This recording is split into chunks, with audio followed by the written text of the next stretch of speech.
کہا جاتا ہے کہ نئی بندوق سے محبت پشتونوں اور خاص کر قبائلی علاقے کے مردوں کے خون میں رچ بس گئی ہے، لیکن ملک ناصر خان قبائلی پشتون ہو کر بھی پرانی بندوقوں اور اسلحے کے شوقین ہیں۔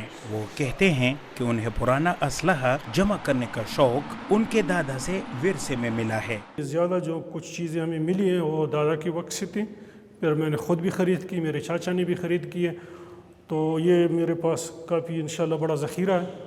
70 مختلف اقسام کے اس اسلحے میں زیادہ تر اسلحہ 100 سال سے زیادہ پرانا ہے۔ یہ سب 1868 سے لے کر 1945 تک کے عرصے میں 2 عالمی جنگوں اور دیگر لڑائیوں میں استعمال ہونے والے اپنے وقت کے مہلک ترین ہتھیار ہیں۔ یہ بہت ہی امیر لوگوں کے پاس ہوتے تھے، جو نواب ہوتے تھے، خان ہوتے تھے یا کوئی بہت بڑے ملک ہوتے تھے، ان کے پاس ہوتا تھا۔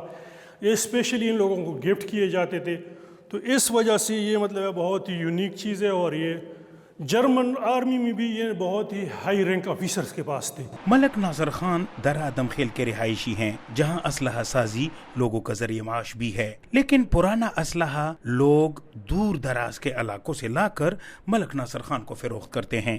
جو جرمنی نے جو اسٹینگنز بنائی تھی نا، اس میں تقریباً میرے پاس 5-6 ماڈل موجود ہیں، اور بھی اس کے ماڈلز ہیں، لیکن ابھی میرے پاس جو دستیاب ماڈلز ہیں اس میں 5 ماڈلز آپ کو میں نے دکھا چکے ہیں۔ اس اسلحے کی قیمت 1 کروڑ پاکستانی روپوں سے زیادہ ہے۔ ملک ناصر خان کے لیے ان ہتھیاروں کا ذخیرہ کرنا، دیکھ بھال اور اب تک اچھی حالت میں برقرار رکھنا مشقت طلب اور مشکل ترین کاموں میں سے ایک ثابت ہوا ہے۔ جب حالات بہت زیادہ خراب ہو گئے، طالبان اور آرمی کے آپریشن شروع ہو گیا، حالات گڑبڑ ہو گئے، تو اس کو دفن کرنے کے لیے بھی بہت مشکل کام کرنا پڑا۔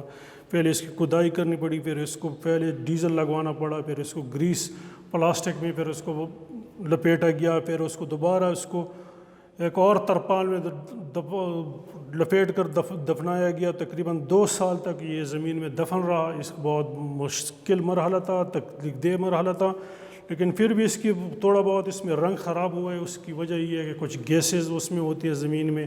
یہ مشین گنز پہلی عالمی جنگ میں استعمال ہونے والے خطرناک ترین اسلحوں میں سے ہیں۔ ملک ناصر خان چاہتے ہیں کہ حکومت اس کے ذخیرہ کیے ہوئے اسلحے اور مختلف لڑائیوں اور جنگوں میں استعمال شدہ دیگر ہتھیاروں کو جمع کرے اور نسل نو کو اس کی تباہی کے اثرات سے آگاہ کرے تاکہ وہ اس سے نفرت کریں۔ میری اتنی استطاعت تو نہیں ہے کہ میں اپنا میوزک بنا سکوں اور اس کو رکھ سکوں، کیونکہ اس کی لیگل پوزیشن بھی رہتی ہے، قانونی کارروائی کا بھی خطرہ رہتا ہے، چوری وغیرہ کا بھی خطرہ رہتا ہے۔